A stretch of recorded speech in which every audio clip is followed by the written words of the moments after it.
Once we've recorded in Pro Tools, then we need to actually understand how to organize the audio files and the clips that we have just created from our recording.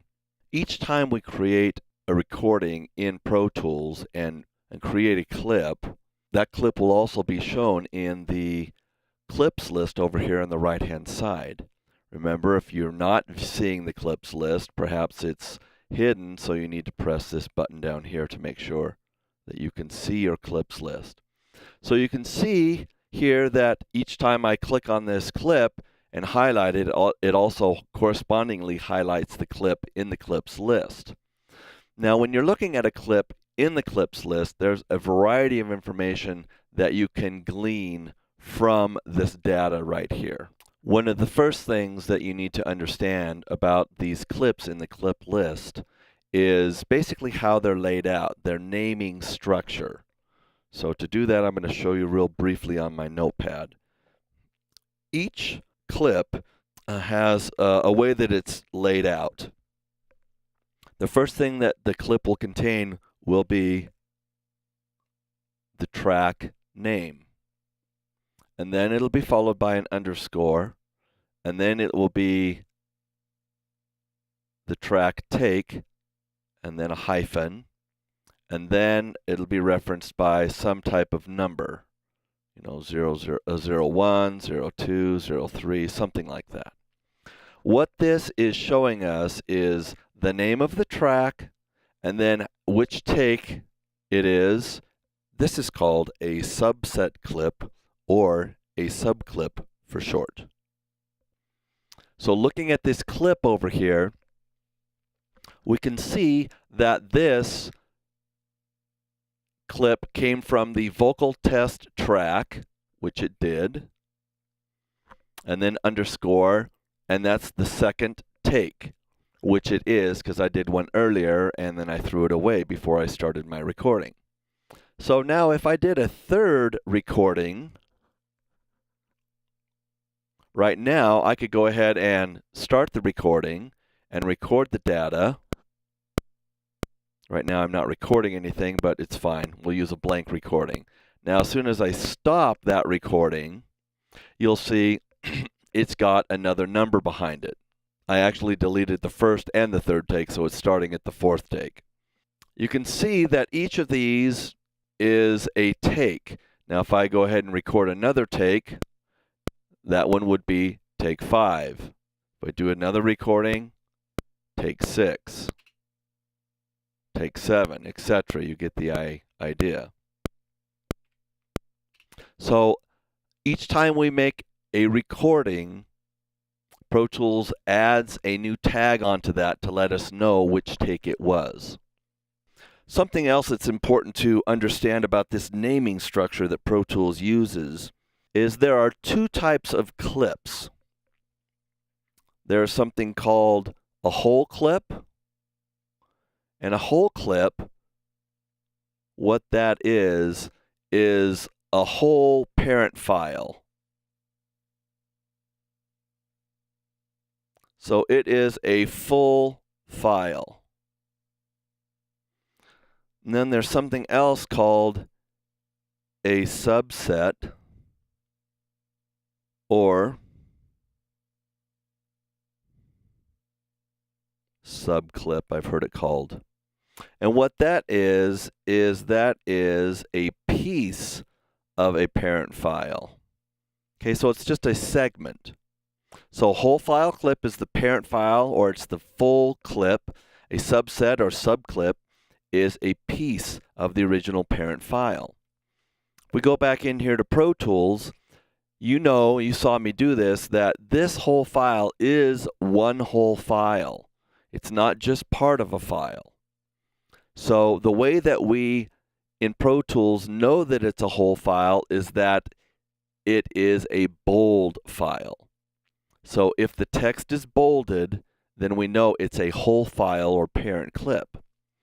As soon as we take and we make an edit on this, say we decide to get rid of this part, so we hit that and we go delete, then we are not referencing the whole file clip. That whole file clip is still under here, but we're only referencing part of it. So now this becomes what we call a subclip or a subset clip. And a subset clip is identified by the fact that it does not use bold print. It uses normal or standard print. So if you go over here, you can see that we also have a file here called vocal test _2, which is our second take.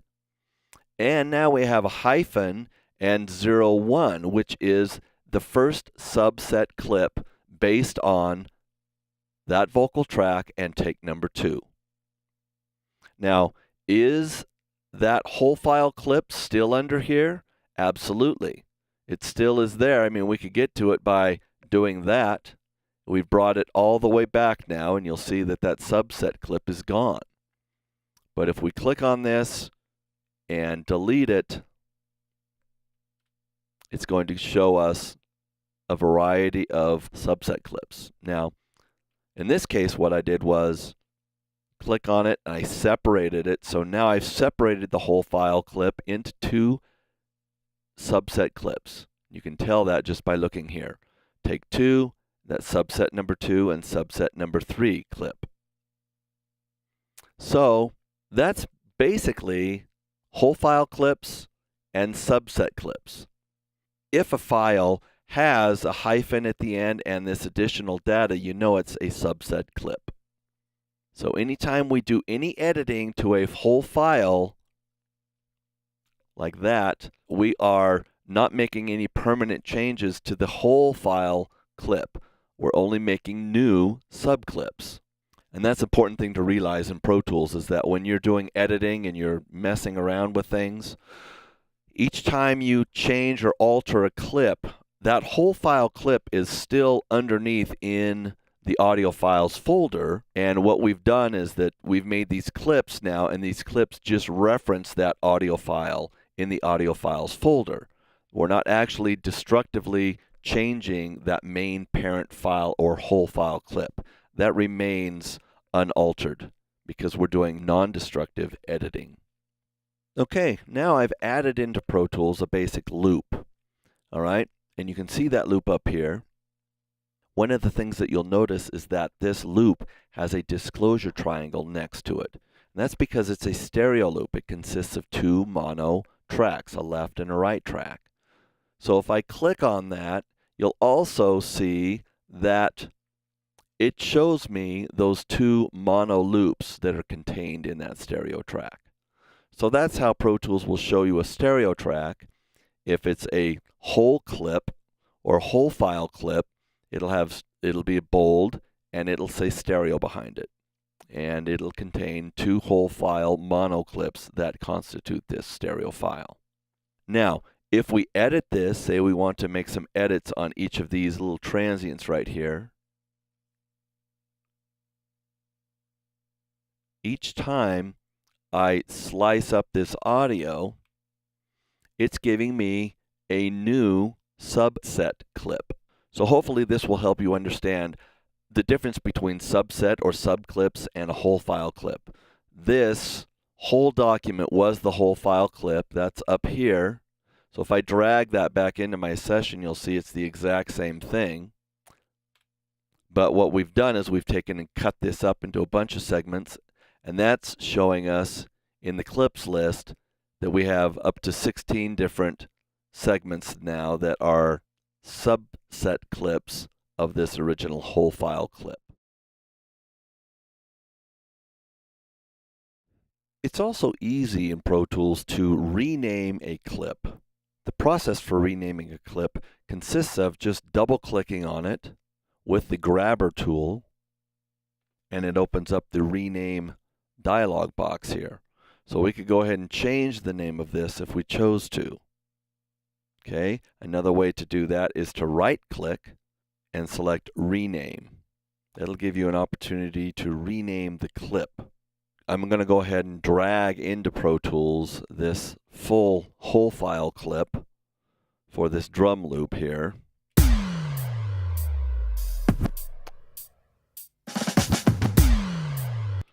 Now what I want to do is rename this. So if I double click on this, or if I also right-click on it and go down to rename, you'll see it gives me a dialog box, but it gives me two options. I can name this clip only, or I can also name this clip and also the disk file. So that right there tells you that when Pro Tools is working with clips, it's working with a copy. This is basically a pointer that's pointing to the whole file clip, which is in the audio files folder. So if I want to change the name of this clip, I could do that. But if I want to change the name of this clip and also the name of the master or parent file or whole file clip on the hard drive, I can do that as well. So that is what that second option is for.